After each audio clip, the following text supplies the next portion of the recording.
mga bossing. Ngayon ho, mga kababayan, eto muna tayo. An audit commissioner. Dumito tayo, mga kababayan, mga boss chief ako, sir, no? Kay Heidi Mendoza. May sinasabi siya dito tungkol kay Jinggoy Estrada, lalo na doon sa mga nakaraang issue ni Jinggoy Estrada, na ang sabi mga kababayan is tipong pinigilan, sinubukan pigilan ni Jinggoy na maupo siya bilang COA, commissioner. Siguro tatakot na ma-audit ni Heidi Mendoza. Dahil sa nakikita ko kay Heidi Mendoza, kapag eto sa trabaho, talagang lahatan, talagang mag-audit.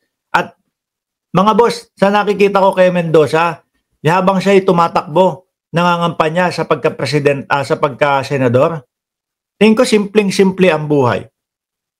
Nung panahon siguro na siya ay nasa mga katungkulan, hindi nangorap. Kasi bahay niya, nung nakikita ko, pag nagla-live siya, pag nasa Facebook, pinapakita, wala, napakasimple ho eh. Ano po? Napakasimple. Anyway, pakinggan ho natin ito, mga kababayan. All right, joining us this morning is former Commission on Audit Commissioner Heidi Mendoza. Magandang umaga po sa inyo, ma'am. Ma'am, you're on mute. Ano yun? May naririnig pa. Parang narinig akong sa background. Magandang umaga, Karen, at magandang umaga sa lahat ng iyong tagasunod, nakikinig sa at nanonood ng iyong programa. Good morning. All right, what do you make of the investigation in the Senate? Are you satisfied with the names that are being brought out, the action of the DOJ with certain individuals? Parang may naririnig ako sa likod na background na parang cartoons, ano? Well, I think that those names have been recurring, and I am not so surprised because in the previous audits we have done, those are familiar names, I would say, right? And I think I am satisfied with the action of the Department of Justice. The only problem is that looking back at our experience, we file cases on the basis of our audit reports, and then we have this experience now. Even if you feel like your report is already complete in terms of the evidence you have gathered, satisfying the elements of the crime, they're still being dismissed, diba? And right. Sabi ni Dutdut Pintura ng Cereza Force, sayang hindi manalo o nanalo si Heidi Mendoza. Although ito mga kababayan, meron siyang talagang may pagka-anti-Marcos siya mga bossing. Meron akong nakikita sa kanya na pagka-anti-Marcos dahil doon sa nakaraan ng dating Pangulong Marcos Sr. Sa akin kahit ganoon mga kababayan, binoto ko to. Ibinoto ko ito dahil po ito ang problema ng ating bayan ngayon Yung aktual, yung ngayon pong kinakaharap na korupsyon ng ating bayan. Kung sakali man may problema siya doon sa dating Marcos, mga bossing, kumbaga parang isang tabi ko na muna yun. Ito, yung tao nasa harap natin, tumatakbo at tingin ko makakaresolba nung korupsyon sa ating bayan. Kung nanalo to, mga bossing, nako po, malamang po, lalong kakabahan yung mga nasa impeachment.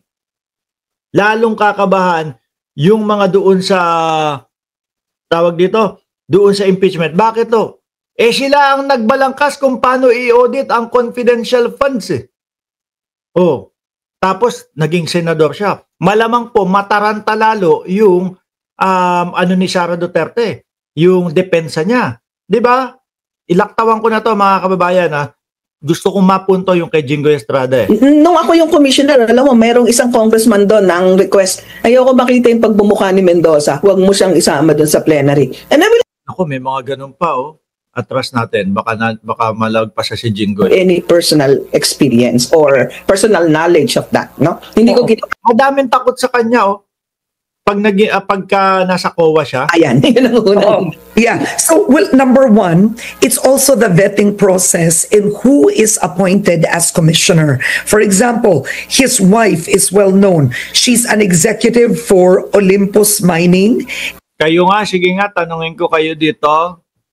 Ngayon, Robby, kung sakali na may pagkakataon tayo, bumalik tayo sa 2022 election, no? Tapos may dalawa kayong meron kayong option na iboboto. Pang number 12 sa iboboto nyo. Robin Padilla, ang pinagpipilian nyo, Robin Padilla o Heidi Mendoza. Sino ang iboboto nyo? Kung tumakbo siya noong 2022 sino ang iboboto nyo? Robin Padilla ba or Heidi Mendoza?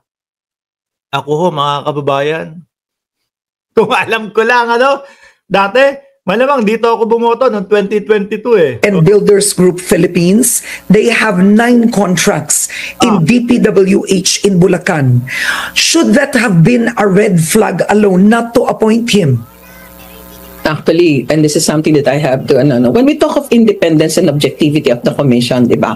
It says that we have the so-called fiscal autonomy, no? Fiscal autonomy only to that. Naalala ko mga boss, meron pala akong schedule ng pagpapagupit. Kailangan ko nang pumunta. Pero puntahan niyo po itong interview ni Karen Davila, mga boss Chief Amo Sir, kay Heidi Mendoza, at doon nyo matutunghayan, makikita na pati daw po si Jinggoy ay, kumbaga, hinarangan yung ma-appoint siya sa Commission on Audit, mga bossing. Puntahan nyo na lang doon. Kailangan kong mag-rush, mga kababayan. Magpapaalam muna ako hanggang sa muli. Maraming salamat. God bless. Sorry.